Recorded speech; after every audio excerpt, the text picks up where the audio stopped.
Buenas tardes, mi nombre es Natalia Gherardi, soy directora de la organización ELA, Equipo Latinoamericano de Justicia y Género, y es un placer darles la bienvenida a este espacio para conversar, para reflexionar, para escuchar a una de las personas que queremos mucho y que además ha generado con su pensamiento, con su escritura, con sus provocaciones, muchos de los debates más interesantes sobre feminismo e igualdad en América Latina.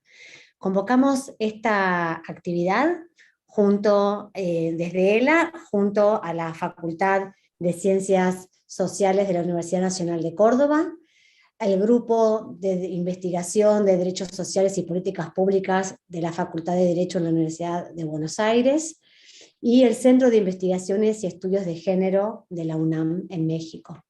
Es para nosotras un placer tener la posibilidad de escuchar a Marta Lamas en la presentación de su último libro, Dolor y Política, Sentir, Pensar y Hablar desde el Feminismo. Marta es, como les decía, además de una persona muy querida en Argentina en general, y para nosotras en ELA en particular, una gran amiga de nuestra primera presidenta y mentora, Aide Virgini, y a través de ella tuvimos el placer y la posibilidad de conocerla y conversar mucho con ella. Además de todo eso y de lo que significa para nosotras, Marta es definitivamente una persona muy relevante para el feminismo de la región. Antropóloga mexicana, catedrática del Instituto Tecnológico Autónomo de México, y profesora e investigadora del Centro de Investigaciones y Estudios de Género, el CIEG, en UNAM. Es una de las feministas, como les decía, más destacadas de México y de la región de América Latina, impulsora de espacios de reflexión y de incidencia social y política sobre los temas centrales del feminismo, impulsora de las primeras conversaciones sobre el derecho al aborto y la formulación del derecho al aborto, de la participación social y política y las políticas de igualdad. Su actividad editorial, que incluyó la pionera revista Debate Feminista, se completa con la publicación de varios libros que contribuyeron a pensar cómo disminuir la discriminación y la apertura del discurso público sobre feminismo, género, prostitución y aborto.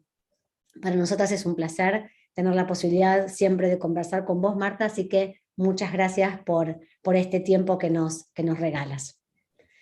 No, pues. Bueno, buenas tardes. Yo soy Hashele Burijovich. Estoy a cargo del vicedecanato de la Facultad de Ciencias Sociales y la verdad que celebramos profundamente este momento de contar con Marta en nuestra facultad. Nuestra facultad es una facultad que se define dentro de las políticas feministas. Hemos impulsado distintas orientaciones y Marta es un referente clave para nosotras dentro de la facultad. Que tiene, acá te contamos con Adriana Boria, que es la directora del doctorado en estudios de género. Tenemos múltiples espacios feministas que leen a Marta, que queremos a Marta y que nos ha orientado en muchísimas de las cuestiones y las discusiones, y además en relación al libro que va a presentar ahora, que toma temas subjetividades, el psicoanálisis, que también en Argentina es fundamental, el tema de la construcción de los espacios de diálogo. Me parece que gran parte de esas discusiones son aportes a los debates que estamos intentando llevar adelante desde la facultad. Así que bueno, la verdad que es un placer enorme y te agradecemos infinitamente, Marta, que nos permitas escucharte y además con toda esta generosidad que planteaste de poder incluso conversar y tener también en este momento ese canal de diálogo. Así que bueno, muchas gracias y te queremos escuchar.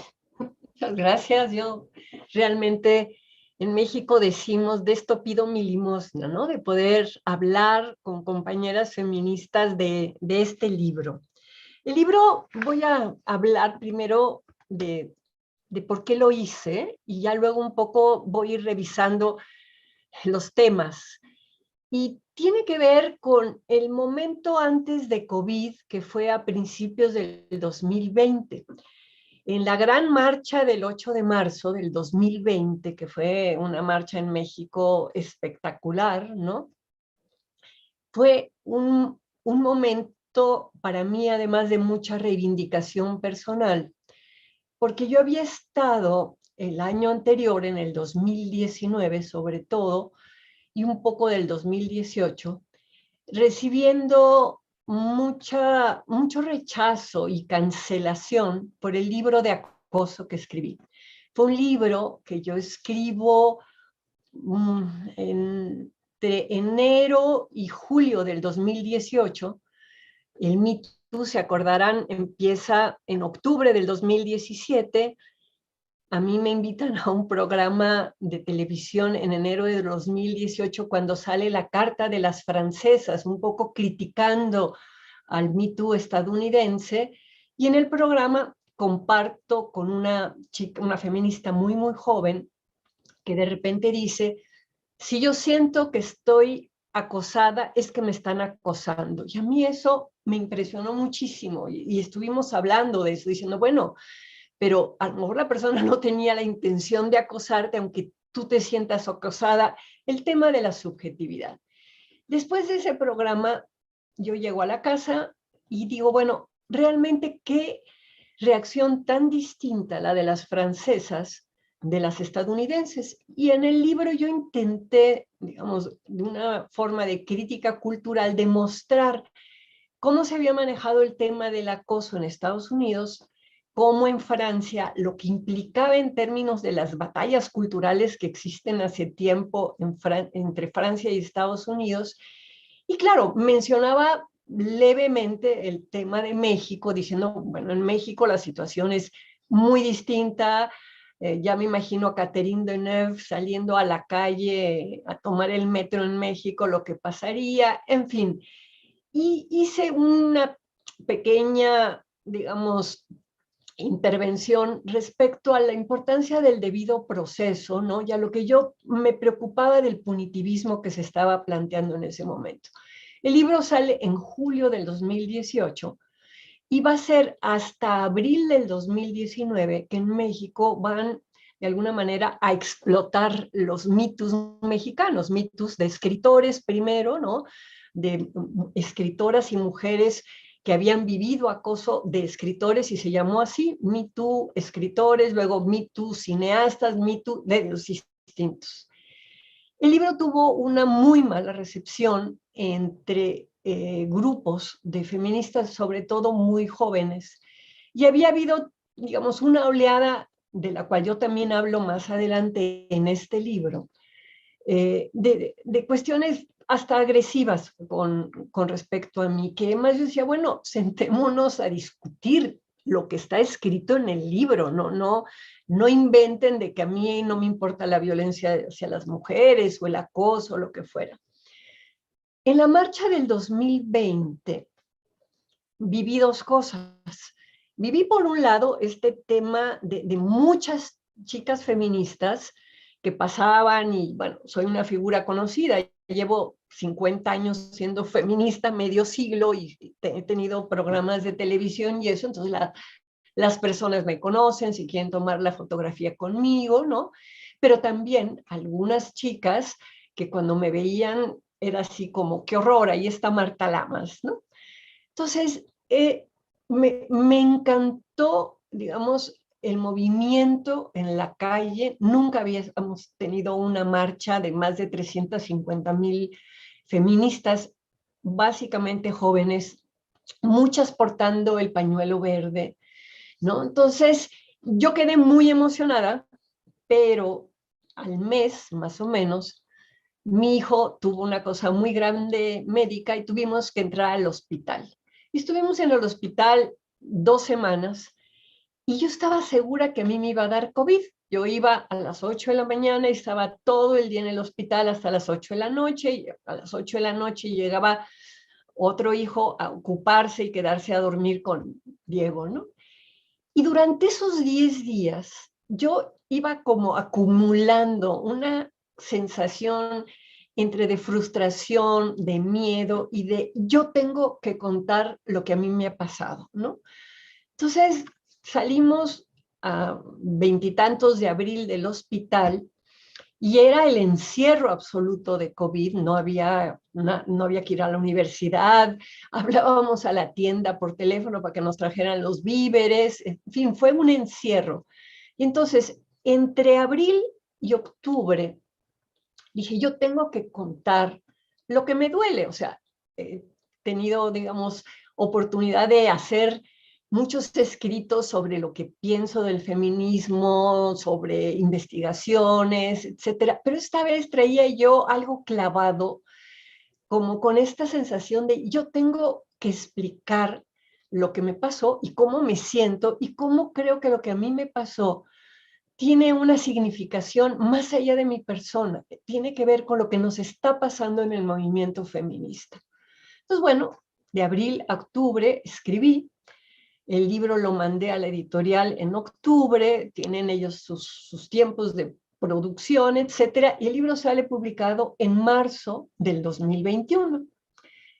Y el libro, bueno, justamente es sobre dolor, el dolor que yo viví y los dolores que hay en el movimiento y en las mujeres, ¿no? La política que acompaña, que atraviesa, que interviene ese dolor. Y el subtítulo es, bueno, sentir, pensar y hablar. Entonces, el libro tiene 5 capítulos, bueno, tiene una introducción y luego tiene el capítulo Pensar la época, otro capítulo Dolor, rabia y violencia, otro Las identidades a la hora de hacer política, otro que es De emociones, ideología y política, y finalmente un epílogo que es ¿Qué significa hablar? Entonces, cuando empecé a escribir, dije, bueno, venía yo de la marcha, venía de los procesos de agresión y de cancelación, veía yo el dolor y el enojo de muchas estudiantes jovencitas con mi libro de acoso. Y entonces dije, ¿qué está pasando en este momento? Por eso el primer capítulo se llama Pensar la época. Desde hace unos 5 años, yo doy desde hace mucho tiempo un seminario que se llama Género y Política. Y desde hace más o menos 5 años, el seminario se ha ido, digamos, ladeando y más que hablar de política amplia, hemos ido hablando de política sexual. Y una de las autoras que más nos ha gustado y que a mí en lo personal me ayuda a pensar mucho más lo que está pasando en México y creo que en América Latina, es Wendy Brown, que es una politóloga estadounidense, que es la pareja de Judith Butler. La famosa es Judith Butler, a ella la conocen menos, pero a mí ella me encanta, ¿no? Y me encanta la formación, ¿no? de ciencia política que tiene. Yo no la tengo, ella es marxista, yo me sigo asumiendo marxista después de todos estos años, ¿no? Pero no tengo la formación de Wendy Brown. Y ella plantea este tema de cómo el neoliberalismo implica una racionalidad distinta y una subjetividad distinta. Y en ese primer capítulo, a mí me sirvió mucho también un texto que encontré, bueno, una de las ventajas de este momento que estamos viviendo, ¿no? Es que encuentras muchísimas cosas electrónicamente, en internet, te pones a buscar, ¿no? En los repositorios y en las universidades y en hasta Google Scholar de repente aparecen textos muy interesantes. Un texto que es sobre la temporalidad afectiva, que es una crítica literaria británica que se llama Prudence Chamberlain, que a mí me dio como un hilo para poder hacer una interpretación de algo que yo había trabajado unos años antes. Yo, digamos, mi formación en términos de feminismo tiene que ver mucho con Inglaterra. Y Angela McRobbie es una socióloga inglesa que estuvo desde el principio con Stuart Hall en este grupo de Birmingham de los estudios culturales. Y ella desde el principio le interesó ver qué pasaba con las estudiantes, con las chicas jóvenes, y empezó a hacer muchísimas investigaciones. Y bueno, tiene unos libros donde ella es de las primeras que empieza a hablar del fenómeno del posmodernismo en la cultura popular, ¿no? Y dice cómo hay un giro que ella detecta muy, muy pronto en la manera en que las chicas empiezan a posicionarse frente a la cultura, con esta hiperfeminidad y con esta cosa del, a mí no me gusta la palabra, pero bueno, es la palabra que se usa del empoderamiento, ¿no? Del empoderamiento de ser mujer joven, que está empezando a trabajar, que se quiere salir del mandato de la feminidad, que quiere, digamos, ser la dueña de su vida y tener las riendas de su vida, ¿no? Entonces, recordé los libros de Angela McRobbie. Es muy impresionante. Hay un libro en donde ella habla que se llama el aftermath, ¿no? Que es un poco como ya cuando algo se va a acabar, ¿no? Del feminismo. Y luego ella va a hablar mucho de esta nueva cultura de la virtualidad. Entonces, con Angela McRobbie, por un lado, con el tema de la temporalidad afectiva, de que estas transmisiones de comunicaciones que se dan con los teléfonos, con el chat, con las redes, ¿no? No solamente están transmitiendo una información, sino que están también transmitiendo una subjetividad, una afectividad, ¿no? Entonces eso me sirvió para hablar del tema de pensar la época y revisé, y eso, digamos, habló en el primer capítulo, qué es esto de la cuarta ola del feminismo, que además en Argentina yo encontré muchas publicaciones sobre la cuarta ola, ¿no? Que la cito, así que bueno, eso creo que nos lo podemos brincar.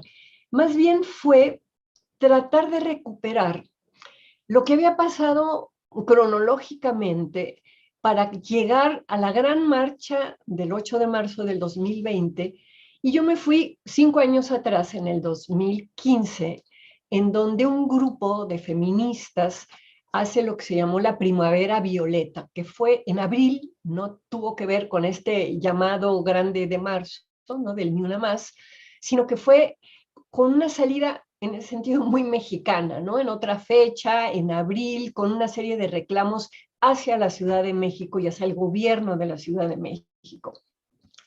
Y entonces aparece estos grupos de feminismo antisistema, ¿no?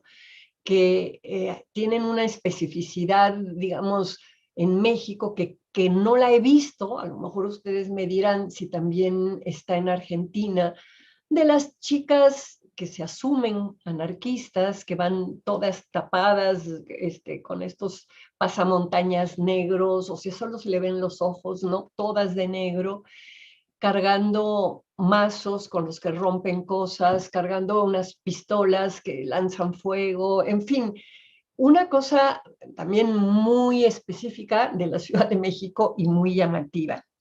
Y cómo se fueron concatenando lo que fue la huelga en la universidad, que fue muy interesante, que las chicas de filosofía y letras sí lograron armar una mesa de negociación con las autoridades y lograron una serie de cambios que si no hubiera sido por la huelga de ellas, no se logran. Cambiar el estatuto de la universidad, no estaba la violencia, por ejemplo, como una falta grave, ¿no? Si estaba llegar borracho a la universidad. El alcoholismo era una falta grave, pero la violencia no estaba considerada una falta grave, y lograron algo que estamos viviendo en estos últimos años, y es que se aceptara que hubiera materias sobre género, ¿no?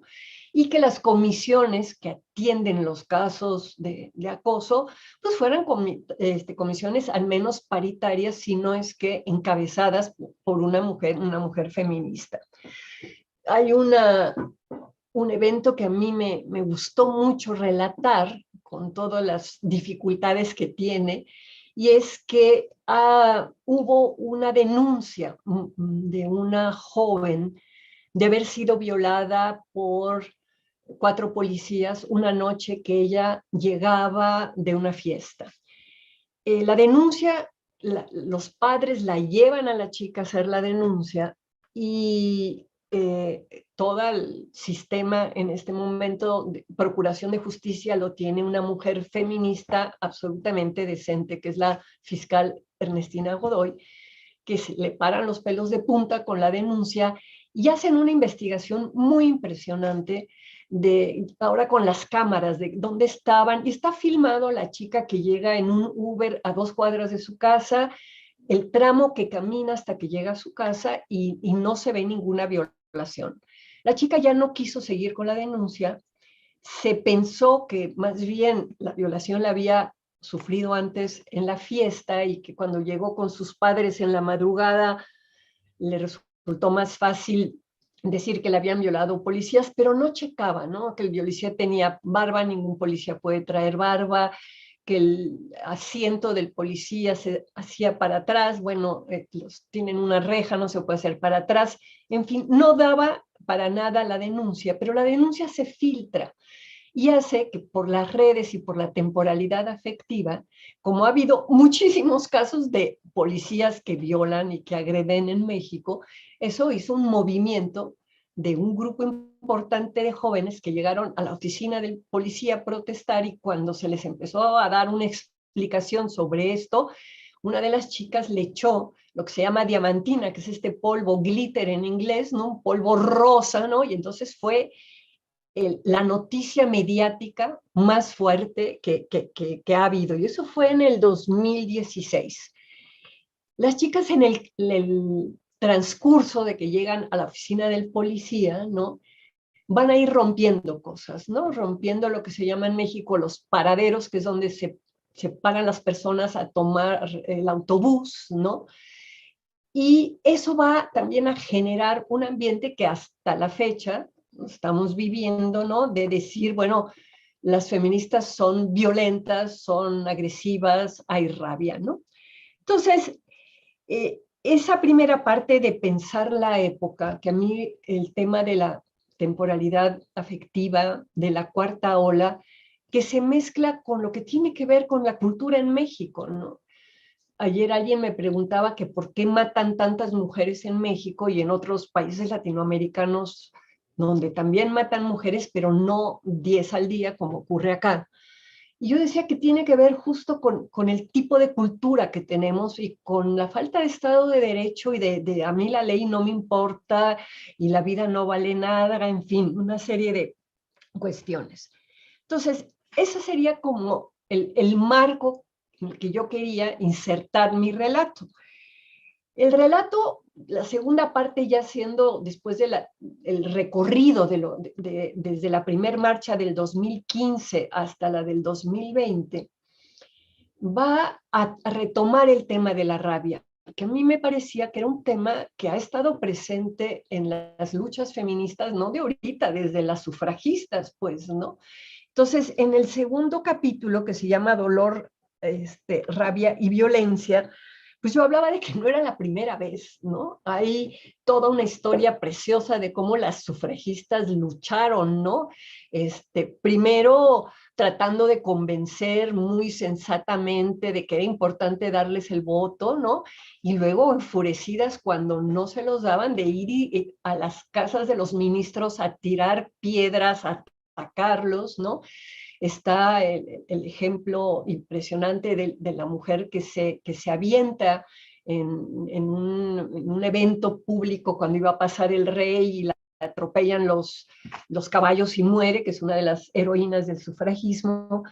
Y bueno, recordé a una de mis heroínas intelectuales, que es Virginia Woolf, con este libro que es poco conocido en México, no sé, en Argentina, de Tres Guineas, ¿no? Lo que se conoce de Virginia Woolf es La habitación propia y sus novelas, pero Tres Guineas pues no se ha traducido mucho, ¿no? Las traducciones son viejas, no hay una edición nueva, ninguna de mis alumnas feministas había leído Tres Guineas, y me parecía importante recuperar, digamos, la parte de rabia, donde Virginia Woolf es un texto durísimo el que hace, ¿no?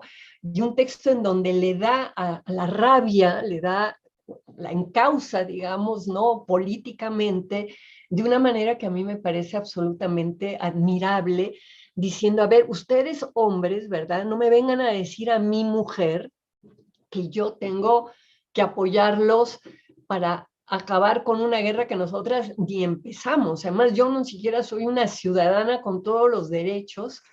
Y viene esta frase preciosa que yo asumo totalmente, que es cuando ella dice, como mujer, yo no tengo país. Como mujer, yo no quiero país. Como mujer, el mundo es mi país, ¿no?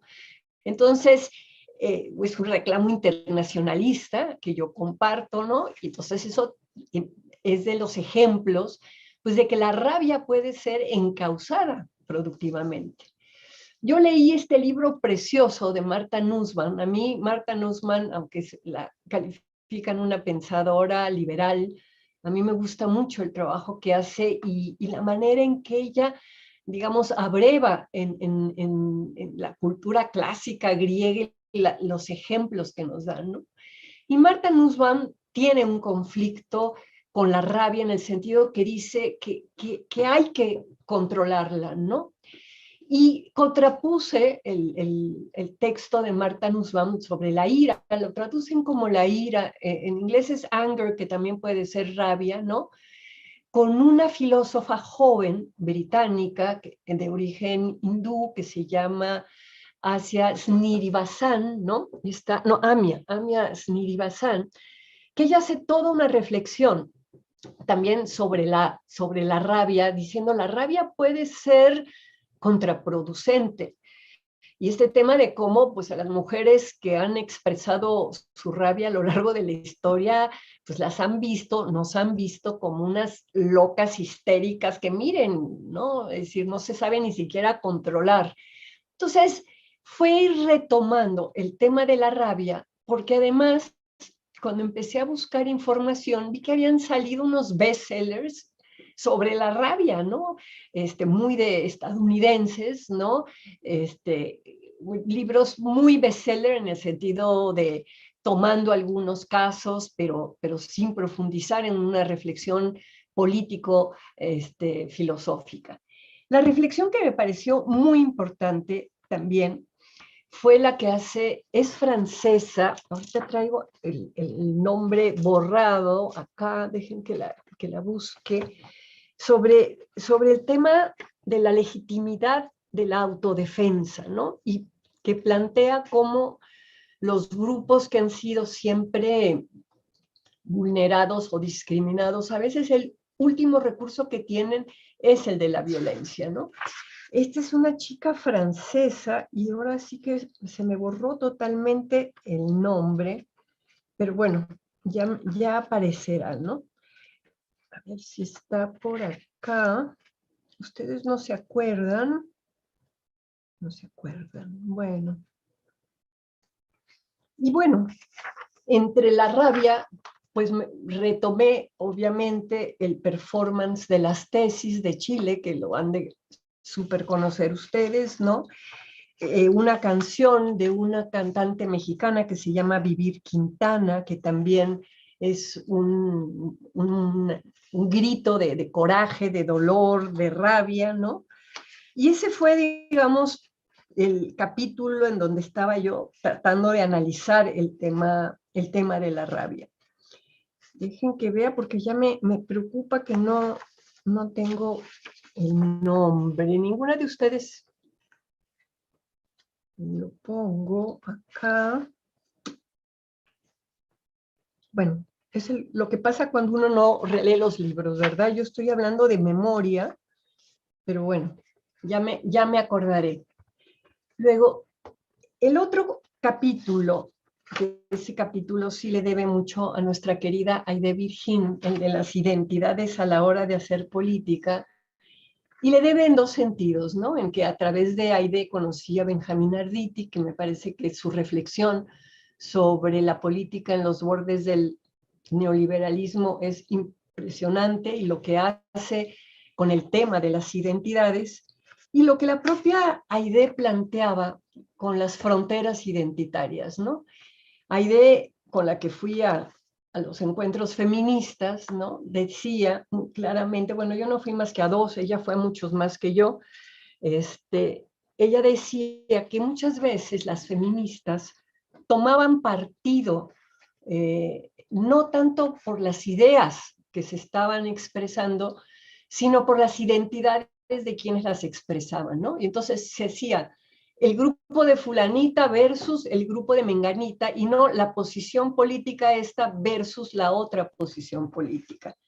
Entonces, en Identidades a la hora de hacer política, pues yo un poco recupero la reflexión de Benjamín Arditi, porque él va a decir, le va a dar mucha importancia a cómo los movimientos tuvieron que poner por delante la identidad para ser escuchados y para iniciar sus luchas, pero cómo después de ese primer momento seguir aferrados al tema de la identidad sí genera un obstáculo para las articulaciones y las formas más democráticas de funcionamiento político.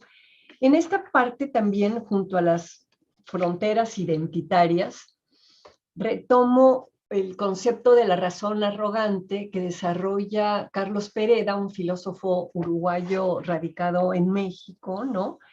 Y que dice cómo la razón arrogante muchas veces es uno de los obstáculos principales para una acción política concertada, que creo que es una de las preocupaciones que sigo teniendo acá, ¿no? Hay muchas de las citas que me gustaría leerles, ¿no? Sobre todo de las de Wendy Brown, por ejemplo, cuando ella dice que la fuerza retórica, la incoherencia teórica y los efectos políticamente dañinos, ¿no?, de lo que es el mujerismo, que es un poco la teoría social de McKinnon. Yo tengo una diferencia muy fuerte con Catherine McKinnon, esta feminista, ¿no?, que va a poner en el centro, digamos, el tema de qué es la sexualidad de las mujeres, la que nos vuelve vulnerables ante los hombres como un grupo social, y que a partir de ahí ha tenido iniciativas políticas, por ejemplo, contra la pornografía, etcétera. Entonces, yo voy a retomar parte de la crítica que hace Wendy Brown a McKinnon, ¿no? Y también McKinnon, también Brown va a hablar muchísimo, digamos, de lo que es la estrechez de miras de un trabajo político que se centra básicamente en la víctima. Creo que fue Natalia alguna vez con la que hablé de Tamar Pitch, ¿no? De este trabajo tan bueno que hace ella, digamos, en el sentido de la lucha en contra del punitivismo. Y también Tamar Pitch, que la cito por acá, es la que va a recordarnos cómo en los años 70 y 80 del feminismo, el gran reclamo era la opresión, la explotación, la discriminación. Y cómo en los 90 el reclamo va a empezar a ser la violencia, cosa que además, bueno, en México es las violencias en plural, ¿no? Entonces, el capítulo de las identidades a la hora de hacer política va justamente a apuntar, ¿no?, a la nueva crítica, ¿no?, retomando fronteras identitarias, razón arrogante, ¿no? Y voy a recordar una de las cosas que a mí me enriqueció mucho en el encuentro feminista que tuvimos en Taxco. Acababa Adriana Santa Cruz y Viviana Erazo, dos feministas chilenas, y Viviana venía de estar en Italia, y en Italia había escuchado, sobre todo en Roma, alrededor de la Universidad Virginia Woolf, la discusión sobre el affidamento, y tuvimos una muy rica sesión de trabajo. Hicimos en ese encuentro con Aide y decidimos que no íbamos a estar en todos los talleres que se estaban dando simultáneamente, sino que las feministas ya históricas, esto era 87, ya llevamos 15, 17 años de estar activas en el movimiento, queríamos trabajar entre nosotras, ¿no? Entonces era reunirnos, éramos de distintas nacionalidades, ¿no?, todas de América Latina, hacer una reflexión. Hicimos la reflexión sobre los mitos del feminismo en ese momento. Creo que en México muchos de los mitos que vienen en los anexos en este libro yo puse varios anexos, ¿no? Y uno de los mitos era este de yo, porque soy mujer y lo siento, las cosas valen, ¿no? Entonces, que a mí me va a dar pie luego a reflexionar sobre el mujerismo. Entonces, hablo aquí de otras formas de hacer feminismo, y lo notable del planteamiento del afidamento es el reconocimiento de las diferencias entre nosotras, ¿no? A diferencia de un discurso que en este momento es hegemónico entre las jóvenes universitarias, que es el de la sororidad, ¿no? Que es un tema que sacaron las estadounidenses a principios de los años 70 con Sisterhood, ¿no? La hermandad de las mujeres, y que luego fue muy cuestionado porque fue el momento en donde las mujeres de color, las negras, las de otros países dijeron, a ver, ¿cuál hermandad, no? Y entonces se va a asumir el tema de la interseccionalidad, el tema de decir, a ver, aquí hay clases sociales, aquí hay condiciones étnicas, aquí hay miradas distintas, y podemos coincidir y ser aliadas y articularnos, pero de ahí a ser hermanas, no somos hermanas, ¿no? Entonces, el afidamento de las italianas, de la librería de mujeres de Milán, es quien va a trabajar muchísimo esa línea, es decir, reconozcamos las diferencias que hay entre nosotras y apostemos a que puede haber una mujer que sea más que yo, más hábil, más activa, más inteligente, con mayor efecto, digamos, en términos de su discurso, ¿no? Y que yo me voy a apoyar en la fuerza, y que la fuerza de esta mujer nos va a fortalecer a todas como movimiento. En México, este discurso del afidamento no prendió. El tema del igualitarismo y lo horizontal es lo que ha aprendido mucho, y puedo entender además las razones de por qué es así, pero yo lo recupero acá porque me parece que es un pensamiento político muy, muy importante, ¿no? Y luego viene, digamos, ya la parte que se llama emociones, ideología y política, en donde voy a hablar de los dolores que me llevaron a escribir este libro. Uno, ya se los conté, les conté lo que había pasado con el acoso. Aquí entro además al detalle de cómo por escrito un conjunto de feministas va a tomar mi postura sobre el acoso y va a hacer lo que Stuart Hall y la gente del centro de Birmingham llama este tema de las espirales de significación, ¿no? Y cómo hay un deslizamiento de sentido de frente a mi postura de no tomar que todo es acoso, decir que eso quiere decir que yo acepto todo tipo de violencia. Pero hay otros dos eventos que me resultaron muy dolorosos, y uno fue justamente cuando en Argentina va a ser la primera votación para la ley de aborto, que fue el 2018, y era en agosto, que decidimos en México hacer una gran marcha de apoyo, porque era la votación en Argentina, no me acuerdo si era en Cámara de Diputados o del Senado, pero voy yo con todo mi entusiasmo acompañado de algunas amigas y me encuentro a un grupo pequeño de feministas jóvenes que llevaban una manta gigantesca como de 5 metros y 2 metros, una cosa que tenían que cargar entre varias, que decían Amnistía Internacional y Marta Lamas, ¿no? Agentes del neopatriarcado. Yo dije, ¿qué es esto? Además, en una marcha sobre aborto, agente del neopatriarcado yo, y me dolió muchísimo. De hecho, ya no seguí en esa manifestación.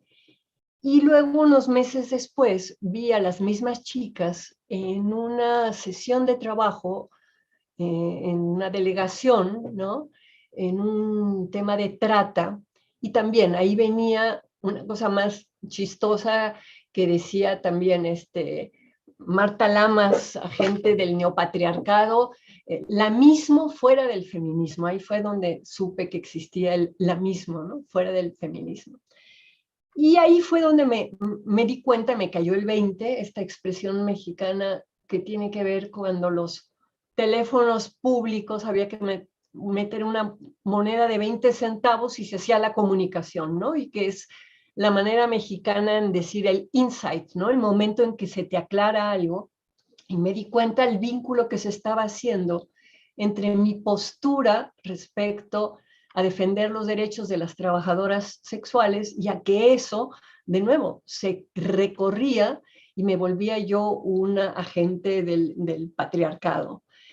Y la tercera cuestión que ocurrió, que me dolió muchísimo también, fue, me habían invitado en la Facultad de Química a dar una conferencia sobre género y los grupos de jóvenes estudiantes, que se llamaban las semillas de Curie, hablando de Marie Curie, se opusieron a que yo fuera porque decían eso, ¿no? Que yo privilegiaba a los hombres y que el tema del acoso, etcétera. En el libro está contado con mucho más detalle de lo que lo voy a contar ahora.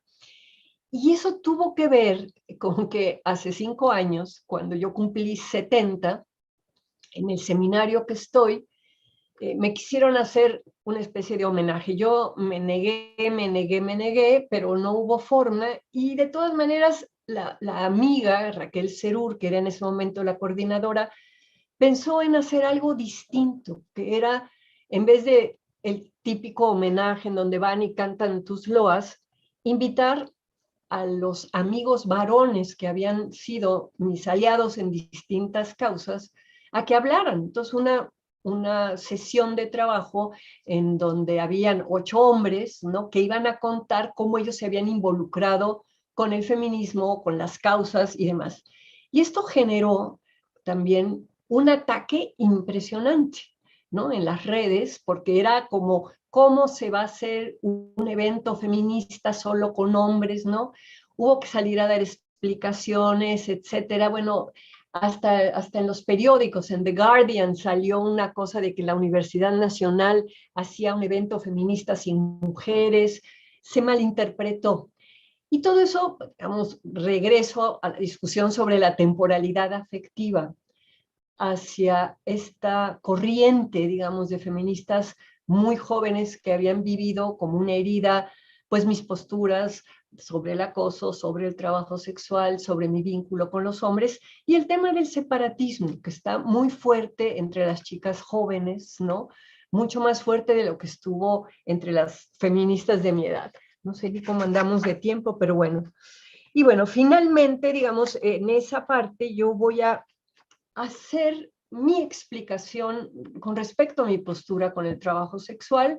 Aquí no la voy a desplegar, lo único que quiero plantear es, para mí hay 2 formas de intercambio sexual, una que podríamos llamar expresiva, que pasa por el deseo, tengo ganas de tener una relación sexual contigo, tú también, pues órale, ¿verdad?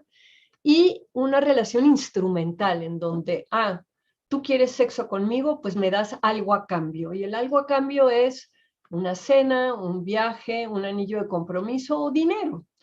Y que me parece que el estigma que tiene el intercambio instrumental por dinero, pues tiene que ver con toda nuestra tradición judeocristiana, pues que ha dividido a las mujeres en decentes y putas, ¿verdad? Y que, de lo cual me parece que es una barbaridad, porque las mujeres que oficialmente no son putas también hacen intercambios instrumentales. Entonces, hablo, digamos, de cómo el feminismo está dividido con este tema, de cómo es muy difícil poder dialogar sobre esto. Yo acabo de tener una experiencia espectacular, ojalá y se pueda ver desde Argentina. La Fundación Elena Poniatowska hizo un diálogo con una filósofa joven que se llama Senia Llévenes, que es buenísima, que se asume abolicionista disidente, y conmigo, para que habláramos de prostitución, regulación o abolición. Y es la primera vez en años en donde me he podido poner, digo, por Zoom igual que ahora, con alguien a decir, bueno, a ver, ¿de qué es lo que estamos hablando? O sea, no estamos diciendo que el comercio sexual es la salida maravillosa para todas las personas, qué implica el abolicionismo en términos de las consecuencias de las vidas concretas de las mujeres, esto que Weber planteaba, ¿no? De la ética de la convicción frente a la ética de la responsabilidad y la dificultad que hay para las abolicionistas de ver que si erradicas el comercio sexual y lo llevas a la ilegalidad, ¿a quiénes vas a afectar?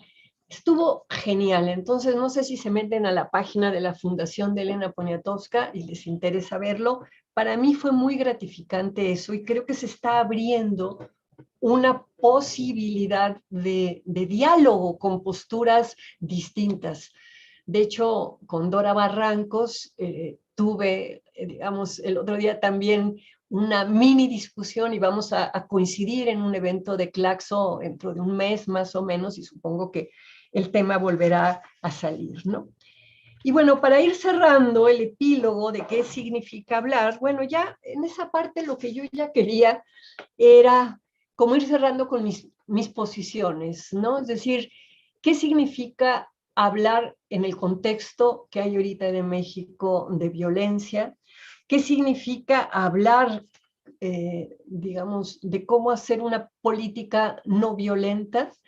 Yo tengo desde hace muchos años la línea de que el fin no justifica los medios, sino que en los medios va implícito el fin y por lo tanto a mí me cuesta mucho trabajo cuando se dice que se necesita la violencia para cambiar las cosas. Digo, híjole, eso está complicado. Puedo no condenarlo, puedo entender que hay quienes están buscando salidas violentas frente a muros que no escuchan, pero no lo comparto, ¿no? Entonces, bueno, retomo un libro de Butler en donde ella habla de la política de la no violencia, ¿no?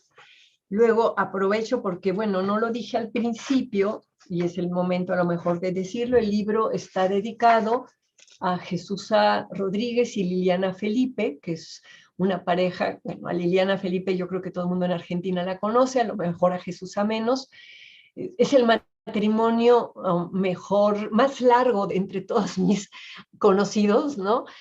Y para mí ellas han logrado hacer política desde el arte, desde la creación, desde la música, Liliana con sus canciones y Jesusa desde el teatro, ¿no? Y yo sabía que no podía, yo comparto mucho la lucha a favor de los animales, en contra de la crueldad hacia los animales y los seres sintientes, y no podía no tocar ese tema. Me han criticado algunas amigas feministas de que por qué lo metí al final y por qué no lo desarrollé desde el principio. Yo sentía, bueno, que estaba un poco forzado, ¿no? Pero que tenía que ver con este epílogo de que finalmente qué es lo que quiero. Siempre leo y en ese sentido, bueno, ustedes lo han de conocer más que yo,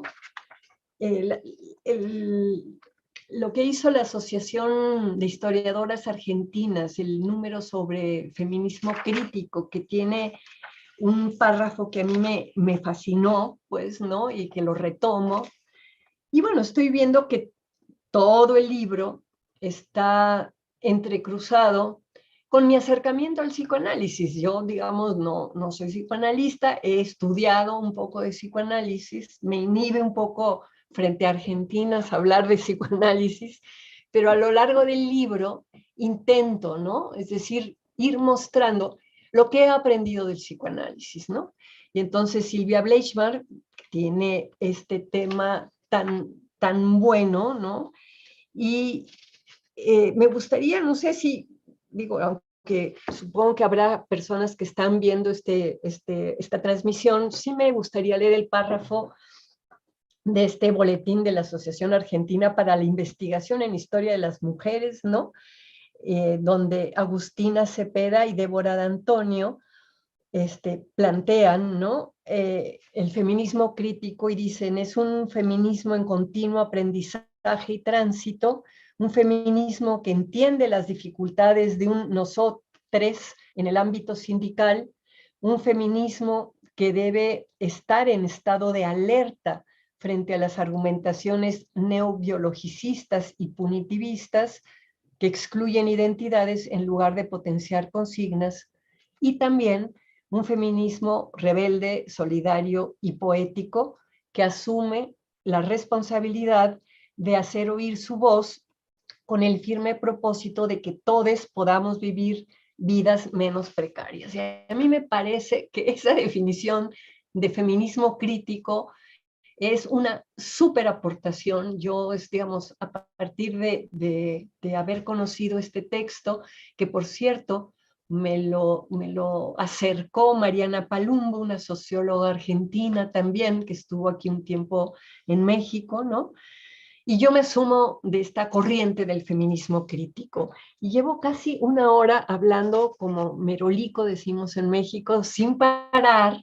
Voy a tomar un traguito de un líquido y espero que, bueno, que haya algún tipo de pregunta o de intervención o de algo, porque bueno, fue así como tratar de darles una visión general de un libro que sí me ayudó a curar mis heridas. Eso sí también lo tengo que decir. Muchas gracias. Fantástico, Marta. Muchísimas gracias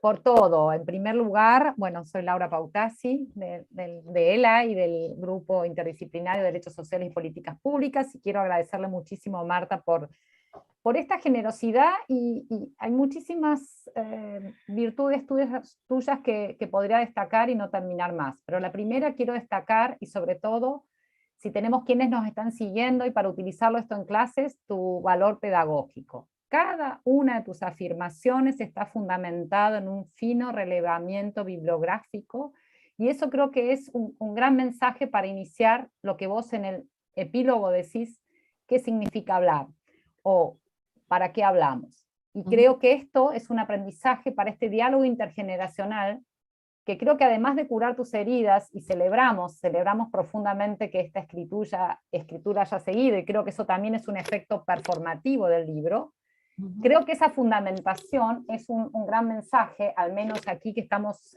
convocando, y en este espacio universitario, a reconocer el valor de la fundamentación teórica y también empírica. Ese trabajo de investigación que vos haces, porque vos muy humildemente lo planteas como un ensayo, pero esto está lejos de ser un ensayo, es un trabajo de teoría y de recopilación bibliográfica el libro, que nos invita a continuar con líneas de investigación. Aquí estamos, como decía, en un ámbito académico, y nos importa muchísimo tomar ese ámbito de la universidad, porque quienes estamos en la docencia y en la investigación estamos permanentemente preocupadas, sobre todo preocupadas, y ahí voy a hablar profundamente en femenino, por precisamente perder el rigor del diálogo, perder el rigor de la fundamentación, que me parece que es el primer paso, al menos personalmente, para el debate democrático, o eso es lo que yo he aprendido de ustedes, de vos, Marta, de Virgin y de tantas otras que nos inspiraron en este camino del diálogo.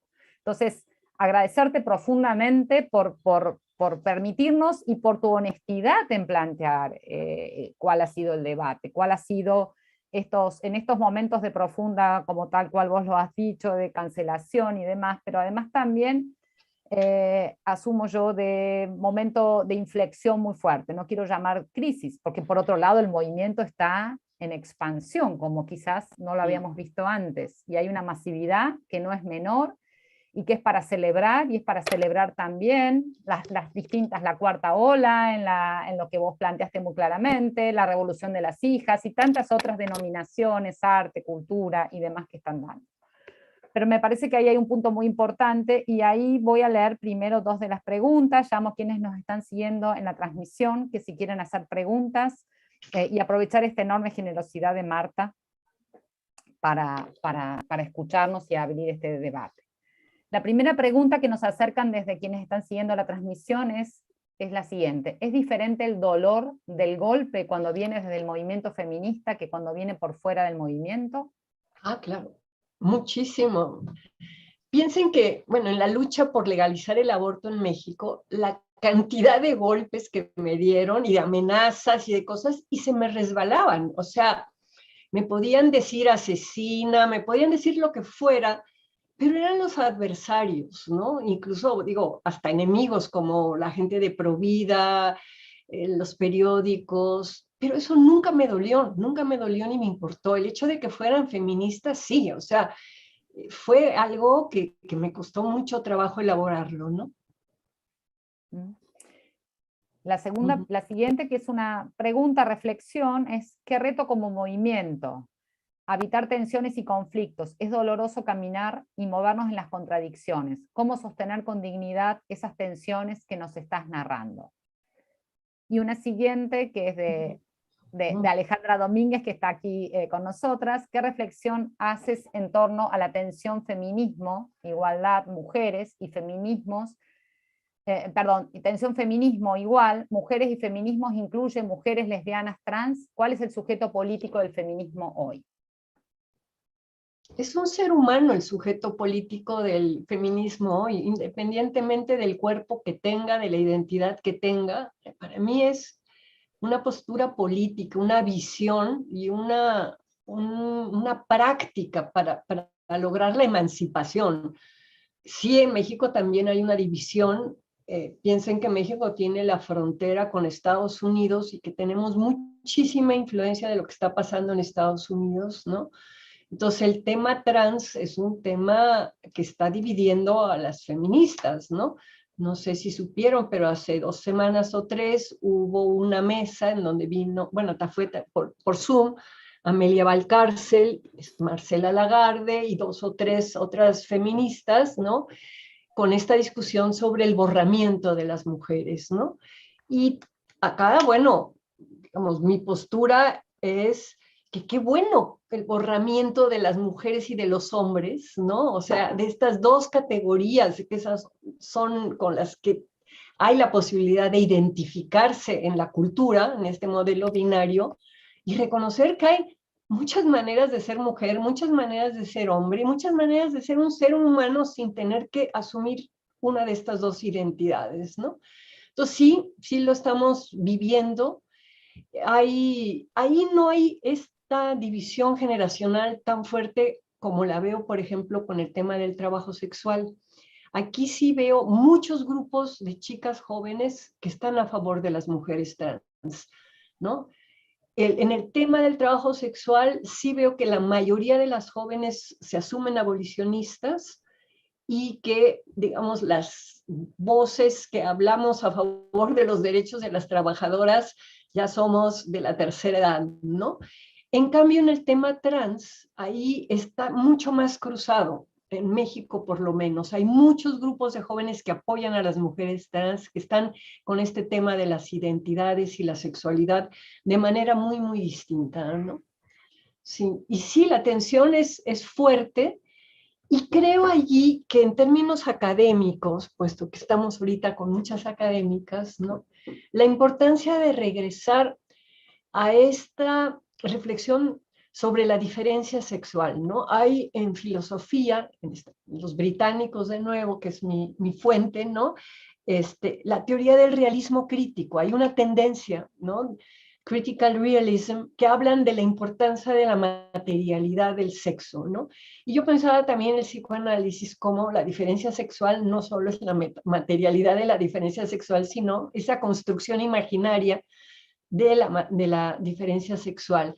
Y creo que tenemos que regresar a esta discusión que se dio hace 30 años o 40, sexo-género, ¿no? Es decir, están las dos, el sexo es muy importante, el género sigue siendo una construcción simbólica, ¿no? Y por allí volver a regresar, ¿no? Hay mucho escrito de las inglesas, digo, si les interesa, luego les paso la referencia, ¿no? Gracias, Marta. Aquí hay Alicia Soldevila, que nos acompaña aquí, hace la siguiente reflexión y pregunta. El desafío de estos tiempos que plantea los feminismos en relación al Estado y los movimientos sociales ante la concentración del poder económico, financiero, comunicacional, simbólico, expresado en las derechas. Y tenemos Bueno, muchos agradecimientos por tus aportes y un placer escucharte. Yo un Mm. punto que queríamos retomar, que lo habíamos hablado mucho con Hachele en la organización de este evento y también con Natalia, pensar este dato tan importante que vos planteas de la subjetividad como un dato, ¿no? Y cómo a partir de esta subjetividad como dato o punto de inflexión podemos ir construyendo estos puentes que vos vas haciendo entre la lectura y cómo esos procesos tomarlos en la universidad. Vos algunas pistas nos estuviste dando, recién acabas de decir algo que a mí, y que creo que todas quienes estamos aquí acordamos, hay que volver a ese debate sobre género y sexo. Se ha vuelto un concepto polisémico de pronto el género. En tal caso, lo que tiene es, como vos magistralmente, y todas damos clases con tu texto, cuando vos haces la diferencia de que tiene varios significantes, pero no es polisémico, es decir, en la traducción al castellano. Sí, totalmente. Sí, pero lo que decía Alicia, ¿no? Sobre los desafíos, yo sí pensaría, fíjense, estoy leyendo este libro de Enzo Traverso que se publicó en Argentina, llegó tarde aquí a México, sobre las nuevas caras de la derecha. Y yo sí creo que hay un feminismo conservador, no sé si de derecha, eso es algo que me gustaría debatir, ¿no? Y no me gustaría tampoco en un debate público, digamos, con los adversarios. Me parece que es una discusión interna en el movimiento. Pero el feminismo en México lo vemos muy claramente y eso lo trabajan muy bien las estadounidenses que se han enfrentado a este feminismo muy empresarial de que hay que ganar los lugares, las demócratas, toda esa discusión, ¿no? Feminismo de gobernanza que dice Janet Halley, ¿no? Es decir, a mí me parece que, o por lo menos Alicia, no sé si entendí tu intervención, ¿no? Es decir, no solo es la concentración del poder, no sé, la financiarización, ¿no? de la economía y todo lo que implican estas grandes potencias, sino de nuevo en la subjetividad de tantas mujeres que están realmente encaminadas a este feminismo de yo quiero tener poder, ¿no? Del empoderamiento, que me parece una palabra horrenda, que sí se usa mucho más que emancipación, que creo que la emancipación es colectiva y el empoderamiento hay muchas que lo ven muy en términos individuales, ¿no? Sí, los desafíos, claro. Yo creo que para mí el gran desafío ahorita es cómo las profesoras, creo que aquí hay muchas profesoras, ¿no? ¿Cómo combatimos el antiintelectualismo de las activistas jóvenes? Yo no sé en Argentina, digo, ustedes son mucho más lectoras como nación, ¿no? Pues la cantidad de editoriales, de librerías, es decir, para mí ir a Buenos Aires es ir a comprar libros, ¿no? Pero aquí en México estamos teniendo un problema muy grave de que las chicas jóvenes no están leyendo, ¿no? No están leyendo, están viendo videos, están en las redes, están haciendo fanzines, están haciendo cosas artísticas, ¿no? Y a mí, a lo mejor estoy equivocada, pero me parece que sí hay que quemarse las pestañas estudiando ciertas cosas para poder tener una comprensión distinta, digamos, de la complejidad que estamos enfrentando ahora, ¿no? Entonces, este tema del antiintelectualismo, para mí sí es un desafío. ¿Cómo vamos a poder, las feministas de otra generación, hacer los procesos de transmisión, ¿no? Es decir, y por eso regresaría a lo mejor algo que fue el sentido de hacer, yo quería hacer un libro legible, no quería hacer un libro académico, quería hacer un libro que lo pudiera leer alguien que no tuviera, aunque digo, como dice Laura, traté de en las notas ir diciendo, bueno, esto lo saco de aquí, esto lo saco de acá. Dije, por favor, las notas todas al final y que la gente pueda leer algo fácil. El tema de la transmisión es un tema que a mí siempre me ha importado mucho, cómo transmitimos, ¿no? Cómo entusiasmamos, cómo enganchamos, ¿no? Y eso, digamos, es lo que me ha funcionado del libro, ¿no? Es un libro que no lo pensé para un público académico, no quise que lo publicara la universidad, que además distribuye muy mal la UNAM, ¿no? Y lo distribuye solo en los centros de estudio, y me fui con una editorial digamos, comercial, que lo pone en las tiendas de autoservicios, en otros lugares, como para que los leyera otro tipo de gente. Espero haberlo logrado, no lo sé todavía, es muy pronto, ¿no? Pero bueno. Claro, que lo lograste con creces y por eso digo, vuelvo a recuperar todo el valor pedagógico. No queremos tomarte mucho más tiempo, creo que no me animo a, y en esta línea no me animo a la cita de la autora francesa por miedo a equivocarme y salir mal parada aquí, pero creo que te referías a Beatriz Hansen. No es Beatriz Hansen. Ahorita, fíjate que ahorita lo voy a buscar. Viste ya que iba a salir mal parada en la línea con todo ese despliegue, sí. Pero me arriesgué al igual que vos te arriesgaste. No, qué bueno, siempre hay que arriesgarse. Siempre hay que arriesgarse, pero no sé por qué no me sale.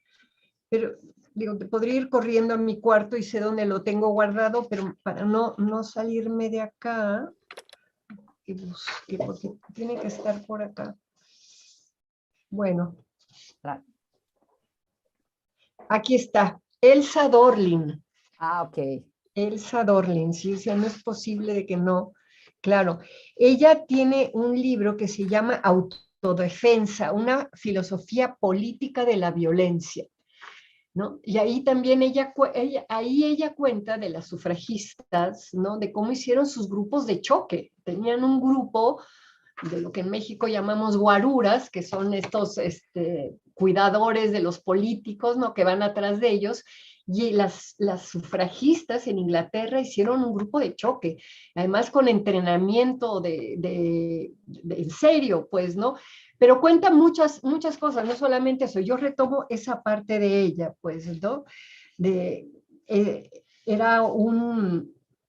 el arte de la autodefensa, ¿no? Con técnicas para enfrentar las violencias. Y quien abre junto a las sufragistas, ¿no? Había una treintena de mujeres entrenadas para proteger a las sufragistas durante los mítines, ¿no? Y dice, al efecto de estupefacción social que provocaban estas amazonas, se sumó también la transmisión de una imagen nueva de mujeres fuertes y aguerridas, ¿no? Entonces, es muy interesante. Va en esa parte donde hablo del sufragismo y de cómo no es la primera vez que las mujeres tienen que recurrir a este tipo de actos violentos desde el discurso de la autodefensa. Elsa Dorlin era la que me faltaba. Fantástico. Aquí Natalia pone en el chat que nos estás dando muchas pistas sobre las estrategias y al mismo tiempo nos estás contando los desafíos que enfrentamos en el movimiento y agradecerte profundamente. Allí creo que lo último, para no quitarte más tiempo, y salvo que aquí las compañeras que estamos en esta sala quieran hacer alguna pregunta, están por supuesto, pueden abrir micrófono, pero lo último yo quisiera volver a esa maravillosa pregunta del epílogo, y que es, ¿qué significa hablar? Y me parece que esa es la gran reflexión que vos nos dejas, y el camino abierto para ver si podemos efectivamente iniciar ese diálogo tan deseable. Sí, yo no sé si lo dije claro en el epílogo, pero ahora que lo he pensado más, hablar significa escuchar. Si no escuchas, no vas a poder hablar, ¿no? Entonces, este tema de escucharnos a pesar de nuestras diferencias, ¿no? Y claro, ahí viene la dificultad de cómo construyes códigos comunes, ¿no? Esto de Rancière famoso, ¿no? De yo puedo decir blanco, tú puedes decir blanco, pero si para ti el blanco es X y para mí es X, nada más no nos vamos a entender, ¿no?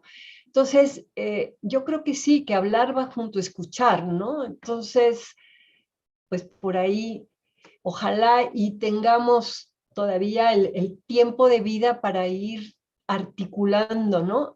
En México ha sido muy comentado el proceso de la marea verde de ustedes, ¿no? De cómo la marea verde sí logró una articulación más allá de salirse del movimiento feminista, ¿no? Y de vincularse sindicatos, movimiento de derechos humanos, otro tipo de cosas.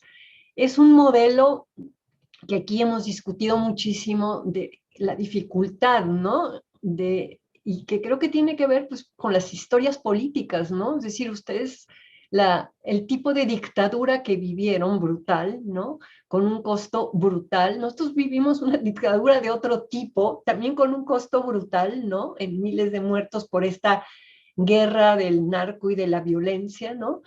Pero el proceso de transición democrática que ustedes han hecho, nosotros no lo hemos hecho todavía, ¿no? Todavía estamos muy, muy atorados y no veo yo, digamos, en el corto plazo, y menos con la polarización política tan fuerte que hay ahorita en México, ¿no? En donde o estás con la 4T y con el gobierno, o estás en contra y eres un traidor, y no hay posibilidad de posiciones intermedias o de escucharse, o de los críticos que reconozcan los aciertos que sí está haciendo este gobierno, y que el gobierno escuche las críticas de las cosas que no está haciendo bien, que también es cierto que no está haciendo bien muchas cosas, ¿no?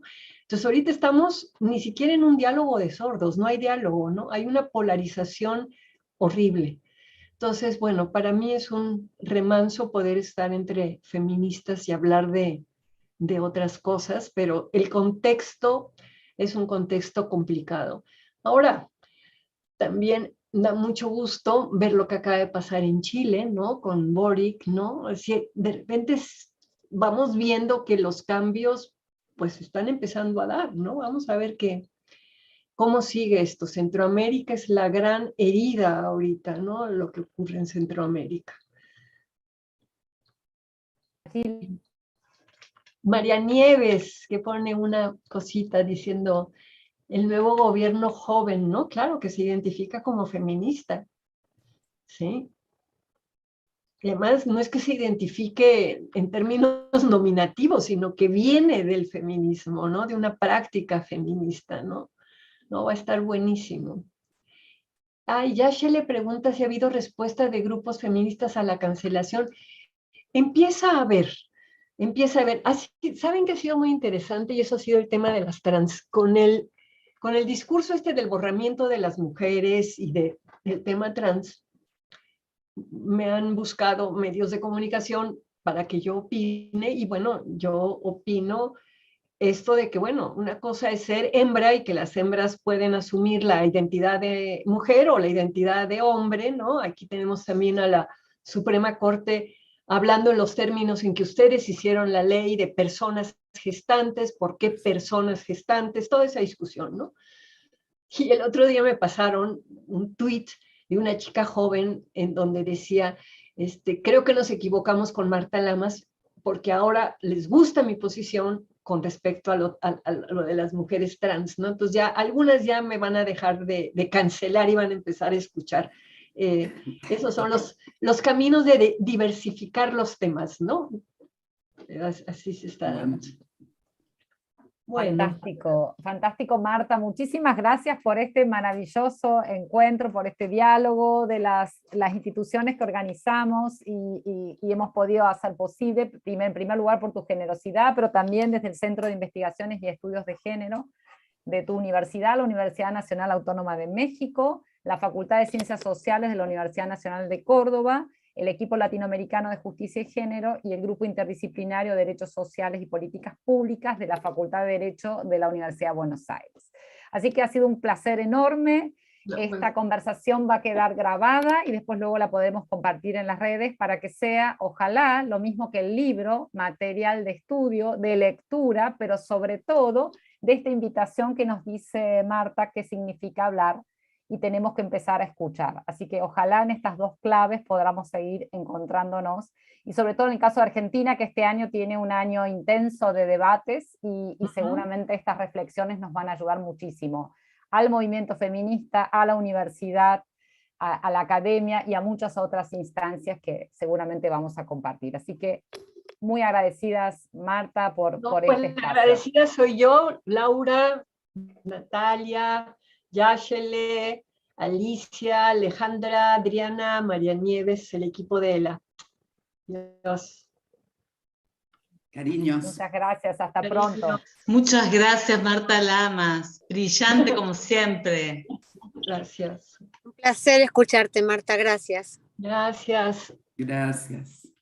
Un cariño enorme y espero que nos veamos cerquita y pronto. ¿Verdad? Abrazos a todas. Gracias, gracias Abrazos. Marta querida. Chao, chao. Chao.